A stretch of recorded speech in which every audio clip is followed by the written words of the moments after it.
Well, hi, I'm Angel. Thanks for stopping by.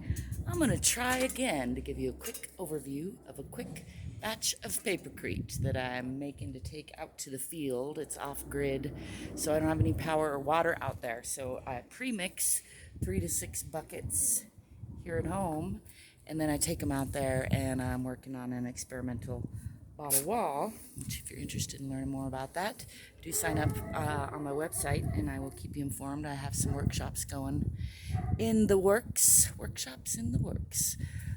Back here you see the Head Hutt Mega-Sculpture. That's largely what's papercrete and other things, as is this foo dog. And here we have, this is the, whoa, sorry about that. Shredded paper that I get from the university or office supply places, and I've already soaked and mashed it with my low-speed heavy-duty drill with the oh, it's kind of got gnarly right now. There's my, I'm trying to show you what I'm using. That is a stucco mortar attachment, I believe. Anyway, I'm going to put a scoop or two of builder sand, a scoop or two. So these recipes vary depending on what you're doing with them. In this case, this is very much a non-load bearing wall, and I'm just using a little bit of sand for tooth. I'll hold it all together, a little bit of structure.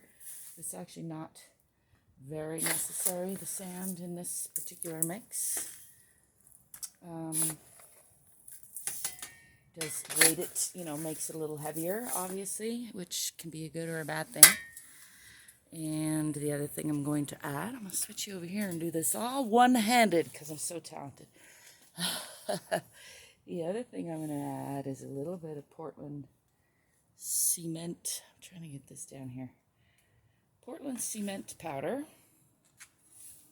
This cement powder, these bags were sitting out of the weather, but sitting for over a year, which isn't great for cement, but for the purposes of papercrete is still okay.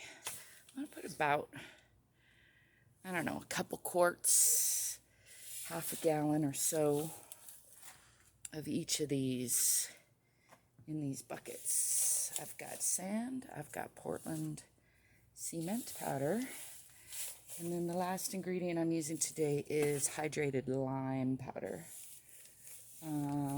Sometimes I'll add a little borax if I'm worried about insects. I'm not really worried about that out where I'm building. And yeah, this is all a great experiment. Here you can see I'm shoveling a little lime powder on top of my drill cord there. I will fix that in a minute. You can see how I work, which is pretty casually and imprecisely and messily. It's not the only way to work. It's just one way. So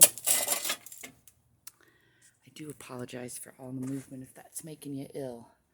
Let me show you. You don't want to breathe any of these powders in, so if you're doing much more than this, or it's windy, or you're concerned about your lungs, you might definitely want to wear some safety equipment, glasses, mask, gloves. As you see, I'm not using any of those. I'm both, it's doing a small batch, and I've done this a lot of times, and it's not windy at all, and I'm kind of in a hurry, so going to just do the way I do. I've got my drill plugged in already, and it's kind of loud, so I'm actually just going to hit it for a second so you can kind of get an idea, and then I'm going to try to pause you and come back. I encourage you again, if you're interested in learning more about any of this, to check out my book about the Head Hutt online. Do sign up on my website for more information. I'll be running a few workshops. I have some online courses and some hands-on workshops, and I'd love to have you be involved in either or both of those if you're interested. Thanks for stopping by. Hopefully I won't lose you as I pause you. Hold on.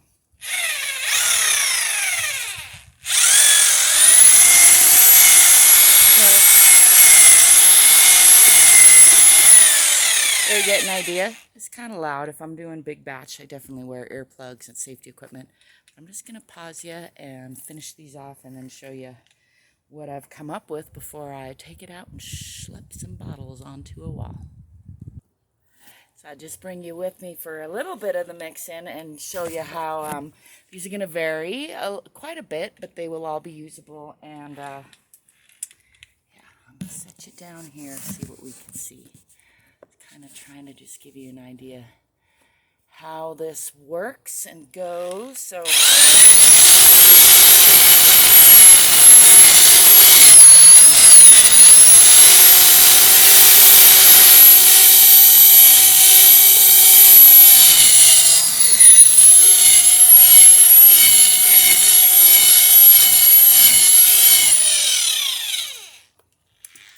what I want to show you is the difference in these two batches, just even side by side as I'm making them. This one clearly has a lot more cement powder in it, and this one a little heavier on the lime. And because I'm not, you saw how loosely I'm not weighing anything, being pretty imprecise. Both usable. This is going to be a lot dry, a little bit faster and a little bit harder, and this is going to take a little longer to dry and is going to be a little moister now. I don't know if you can see that kind of doughish aspect. That's a quality that I like to work with. It's not necessary for all forms of building with papercrete, but that doughiness is sort of like a clay. I used to work with clay a lot, so it's familiar to me and easy to work with. And kind of to me means the paper mash has completely mashed up. This one's a little rougher, and I think that's because of the sand content. But the other thing I wanted to show you is that sometimes at the bottom of your bucket it won't be mixed up yet, and so you saw me doing that drill action.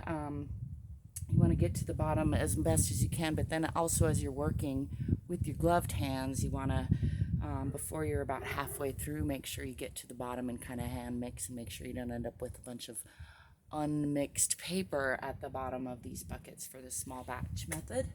I'm going to mix up that last one and come back and show you one more time. All right, a few minutes later, I have mixed up my 3 buckets of really rough mixed papercrete. I can't see if I'm getting down in there to show you.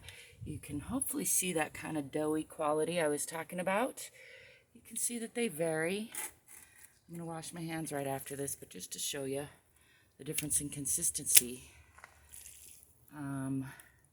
But the similarities too. So these are all on the wet side for working with because, as I mentioned, I have a long, little over an hour drive to my destination, and then it's hot, and I want it to give me some work time, and it's going to be non-load bearing. So you wouldn't always make it that wet by any means. Again, if you're interested in learning more about building with papercrete or some of these other alternative methods, do sign up for my workshop. Do look in the description below for a link to my book, The Head Hutt, if you're interested in the story and the building of that creation there. And let me know in the comments if you have any questions or comments. And I thank you for stopping by. Till next time, ciao.